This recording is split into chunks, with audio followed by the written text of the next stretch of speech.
Olá, as vozes da lusofonia. Nossa conversa de hoje é com o escritor cabo-verdiano Germano Almeida.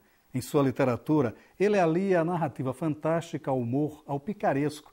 Desta maneira, vai traçando um panorama rico e denso de uma sociedade marcada pelo autoritarismo e pela opressão. E este é o ponto de partida de nossa conversa. Na dica de leituras, o diálogo com outras culturas, na análise dos romances Açu Sombreiro, de Pepe Tela, e Doce Gabito, de Francisco Azevedo. O Leituras conversa agora com Germano Almeida.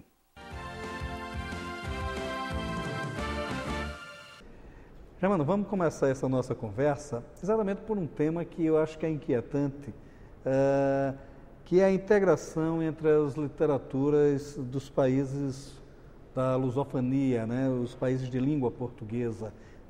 Está havendo essa discussão toda, ela hoje é mais presente, então está havendo uma integração melhor, isso aí é fato. Como é que você vê essa integração, como é que você sente isso? Eu penso que essa integração, digamos, terá começado nos anos da independência, talvez até antes, mas particularmente depois do surgimento da CPLP. Então, a verdade é que nós contávamos que tivesse surgido uma maior aproximação entre esses diversos países e também entre as diversas literaturas. Estou convencido que o acordo ortográfico, digamos, a demora na aprovação do acordo ortográfico terá contribuído para isto e também, eventualmente, os problemas que continua a haver acerca da sua aceitação talvez continue a contribuir, mas eu diria que, de facto, não há uma literatura lusófona. Eu digo que há literatura dos diversos países que têm a língua portuguesa como língua oficial e cada um, digamos, usa a língua portuguesa para transmitir a realidade do seu país. Isto é, nós temos um instrumento comum que eu defendo que, efetivamente, deve continuar o mais próximo possível para não nos desviarmos a ponto de um dia virmos a ter cada um a sua língua com origem de língua portuguesa, mas, digamos, usamos a língua para transmitir a cultura desses países. Não há, de facto, uma cultura lusófona.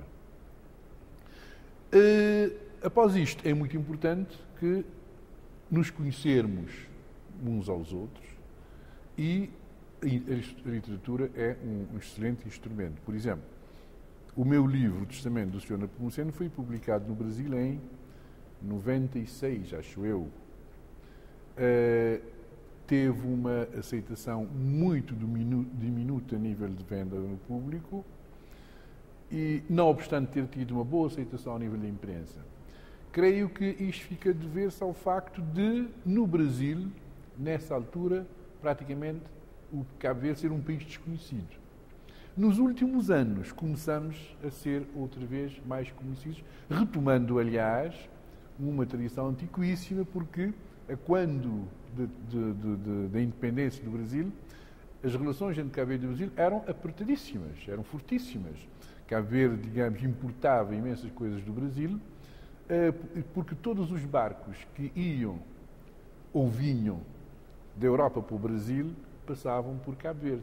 E então nós tínhamos relações muito próximas, que se perderam, que a gente espera que recomecem agora outra vez e vão-se começando, sobretudo, a nível dos transportes aéreos.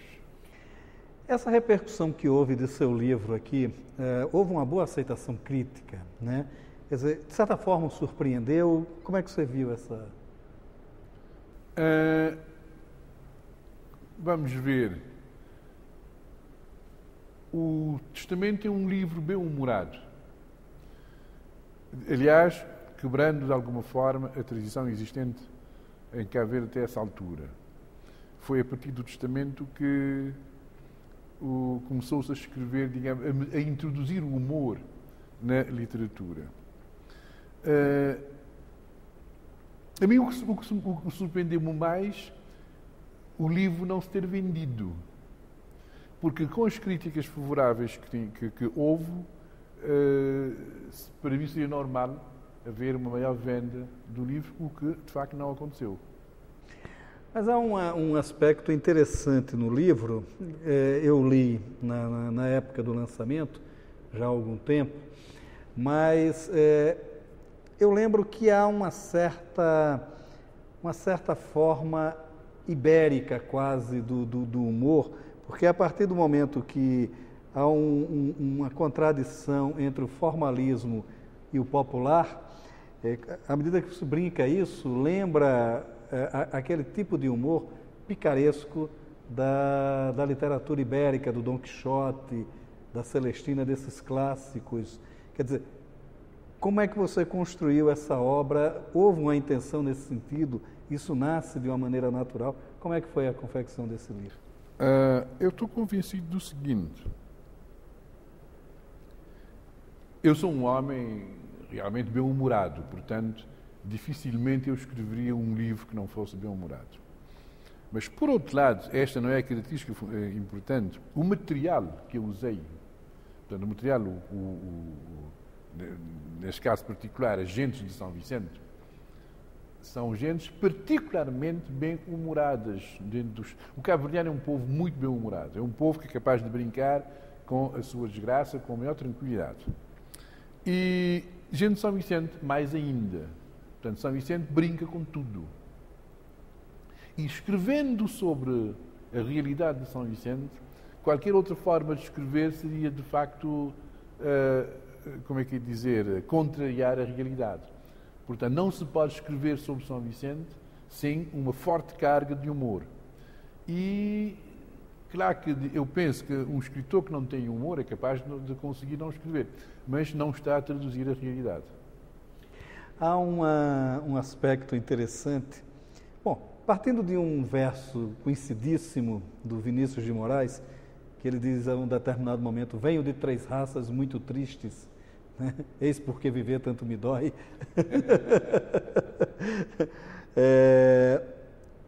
Quer dizer, a gente tem uma visão meio estereotipada do povo africano, né?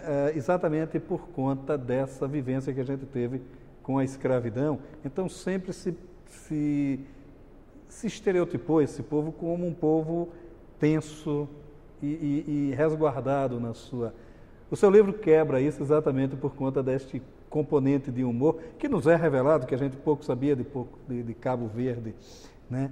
Quer dizer, apresentar Cabo Verde real ao Brasil, de certa forma, lhe satisfaz? Você acha que está cumprindo um pouco da sua missão de escritor? Não necessariamente apresentar Cabo Verde ao Brasil. Eu tento, como é que dizer, passar para o papel aquilo que eu apreendo da realidade cabo-verdiana, trazer para o Brasil também é importante, do mesmo modo que levar para outros países. Agora, eu acho que, digamos que é um estereotipo dizer-se que o africano é um povo triste. Pelo contrário. Aliás, as músicas africanas são todas alegres. O Cabo Verde, digamos, ser um povo que tinha todas as condições para ser um povo triste, é das pessoas mais... É como se, digamos, a miséria, as fomes causassem-lhe alegria, porque ele é capaz de brincar com isto. Mas os escritores que, no geral, falam da África, aliás, eu estou a lembrar daquele fulano, Polinsky, que escreveu uma série de livros sobre a África. Daqui do Brasil? Não. É um escritor polaco. Já me passou agora o nome dele. Em que ele mostra que, efetivamente, no meio de um calor desesperado, por exemplo, na Libéria, as pessoas ouvem tocar um tambor, de repente todo mundo está a dançar ao sol. É que não tem nada a ver com qualquer forma de tristeza. Há dias eu li de alguém que dizia também que a própria música africana traz sempre, no fundo, um sabor à alegria, à festa. De facto, é isto que nós constatamos. E em Cabo Verde, isto é uma coisa normal, digamos, do dia a dia. As pessoas, digamos, não se comprazem na tristeza. Até a morte, digamos, é quase um ato de festa. De maneira que dificilmente será correto falar de Cabo Verde como de um país triste. Mas as músicas da Cesária eram as músicas sempre de uma sentimentalidade muito forte, né? E essa sentimentalidade, que também, de certa forma, aparece no seu livro, né? Essa questão, há uma certa paixão em tudo, né? Aqueles personagens que transitam pelo seu livro, o Senhor Nepomuceno, eles estão cheios dessa sentimentalidade. Sim, exatamente, digamos faz parte da nossa idiosincrasia, da nossa cultura. Por exemplo, a Morna, de facto, é uma música cabo-verdiana, mas acho que tem muito a ver com o modo de vida do cabo-verdiano. Por exemplo, Cabo Verde foi sempre visto como um país que se dedicava ou à agricultura e à pecuária. A agricultura é um modo de vida em que, por mais que a gente queira forçar a natureza, apressar a natureza para que, digamos, em menos tempo ele produza, não é possível, é um tempo ótimo que ela usa. Então, há que esperar para que isto aconteça. Do mesmo modo, cuidar dos animais da pecuária, enquanto os animais estão no campo a comer, o pastor tem que estar lá a vigiar, mas não pode fazer mais nada. Daí, de facto, eu penso que esse tipo de música que traduz muito mais um estado de lassidão que propriamente tristeza.